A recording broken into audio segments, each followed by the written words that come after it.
So, hey guys, Chauzu here.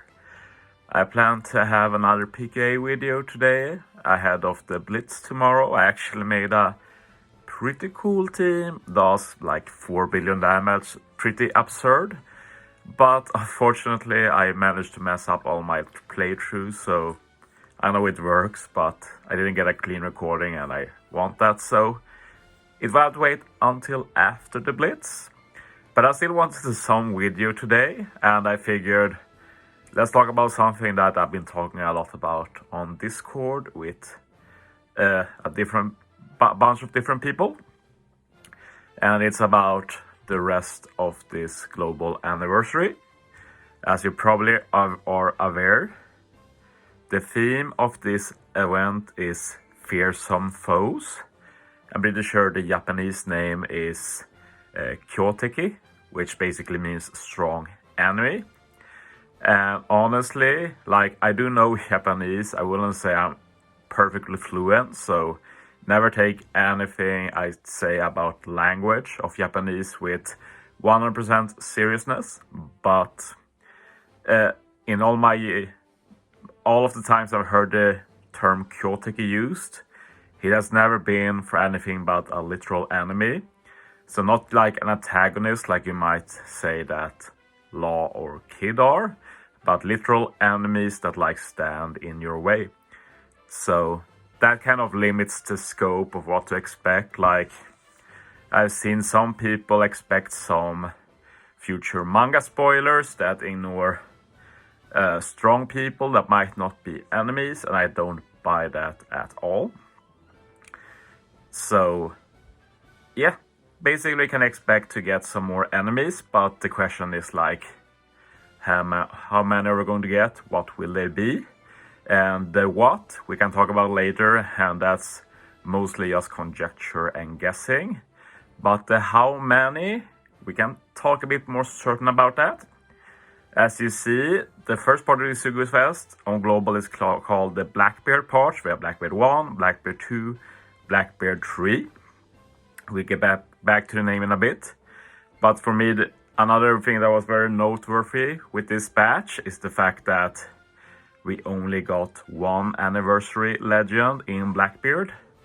Usually when we get big batches like this, celebratory ones, it usually involves 2 special units. And the only times we only got one has been stuff where we get 3 parters. And that's what's commonly called the red system, or the red style Sugofest, where 3 parts and need to pull on all 3 to get all of the legends.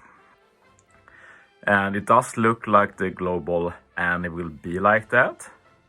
Another thing pointing in this direction is the fact that this batch with Blackbeard, it's basically complete. This batch handles everything on their own in terms of damage output, so you can easily design a super boss for this that will do some really good damage. So there's really nothing to add to this, so I imagine that they'll course correct and do something completely different for the next batch, or batches as you say, since I imagine it will be a 3-parter. But let's get into the main reason why I imagine this will be a 3-parter. I forgot that these are daily. I think I might have missed a day. I'll pull that later. But yeah, the main reason is that it's not really the global wording, but the JP wording. Because JP are super consistent with this kind of stuff. And since we've had a lot of celebrations that are 2-parters and 3-parters, it's really easy to compare. And the thing is that on JP, when there is a 2-part celebration, they always use the terms Senpen and Kohen. And basically, this is a pretty set way of using words. It's not used just in stuff like OPTC, but like if you follow an anime series, like I know I've watched a bit of Detective Conan, for example. And anytime there's a 2-parter, for example, of Detective Conan, you'll hear the Senpen and Kohen. It's basically the first part and the last part. And the thing with this system is that it only works for 2-parters. There's nothing you can put in between. You can only use this kind of wording when there's literally only 2 parts. So that means like, what do they do when there's 3 parts? And they do exactly what we done on global. They're not calling this the worldwide anniversary Zempan, the first part of 2. They're calling it Blackbeard part. And this is basically as much of a confirmation we can get that this is going to be a 3-parter. And it will be the first ever 3-parter for a non-Super Sugofest, which will be kind of crazy. Usually, I'd be pretty annoyed since, like most of you, I don't think film red style Sugos are the best. I much prefer like we have with New Year, like New Year's Sugofest is probably my favorite we have in the game right now in terms of structure. I really dislike the last one in terms of the units they chose. But as a structure, it's how it should be. I imagine the upcoming 10th anniversary for the game will also use a similar red style Sugofest, which is very sad. But I would say for once, I'm not too upset because I actually want a lot of villains. They don't usually get a lot of units. And I'm even more excited since I've had this copium for a long time.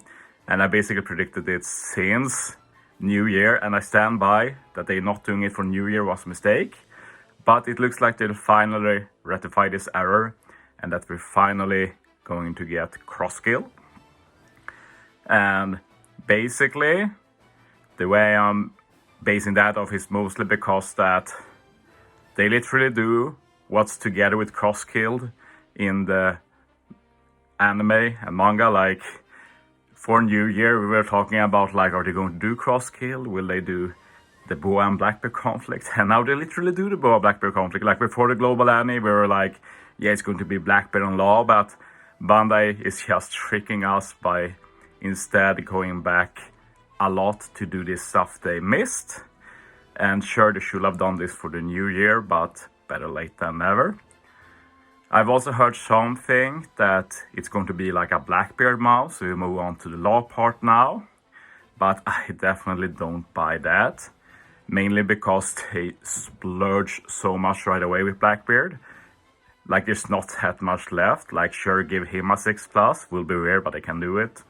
We don't have Kusa, there's a few more like Sanjuan, Wolf, Shiryu. But it's not a lot to fit what is presumed to be a 3-parter with this reasoning. So I don't expect much more Blackbeard, maybe a 6+ V3 Kusan I could see, which would be really cool of course. But then we don't have much more than cross-skill, like maybe Lucci. But I also feel like Lucci is a bit early.